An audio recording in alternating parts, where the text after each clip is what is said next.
ఒక చిన్న గ్రామానికి దగ్గరగా ఉన్న పెద్ద చెరువులో ఎన్నో రకాల చేపలు నివసించేవి. ఆ చెరువులో ఒక చిన్న చేప, మినుగు అనే పేరు పెట్టుకున్న చేప, చాలా తెలివిగా ఉండేది. ఒకరోజు చెరువు దగ్గరకు మత్స్యకారులు వచ్చారు.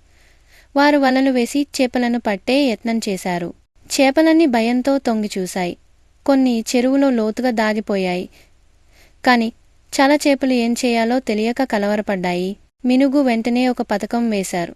ఆమె అన్నది, మనం అందరం కలిసి చిప్పల కింద దాగిపోతే మత్స్యకారులకు కనిపించం. అంతే కాకుండా మనం చెరువులో కొంత ఊపిరి లేకుండా ఉండగలిగితే వారు వలను తొలగించేంత వరకు మనం బతుకుతాం. కొందరు చేపలు ఆలోచించి ఇది చాలా మంచి పథకం అన్నారు. కాని కొంతమంది భయపడి ఇది పనిచేయదు అని వాదించారు. మినుగు మాత్రం ఆత్మవిశ్వాసంగా తన పథకం ప్రకారం అనేక చేపలతో కలిసి దాగిపోయింది. మత్స్యకారులు తమ వలలను లాగినప్పుడు చాలా చేపలు చిక్కాయి. కాని మినుగు మరియు ఆమెతో ఉన్న తెలివైన చేపలు తప్పించుకున్నారు. మత్స్యకారులు వెళ్ళిపోయారు. చివరికి మినుగు చెరువులోకి బయటకొచ్చి అన్నది, బలం కాదు, తెలివి మనను రక్షించగలదు.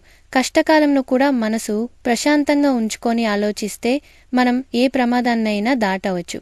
అక్కడున్న చేపలన్నీ మినుగును పోవిడాయి. మినుగు కథ మిగతా చెరువుల వరకు చేరింది.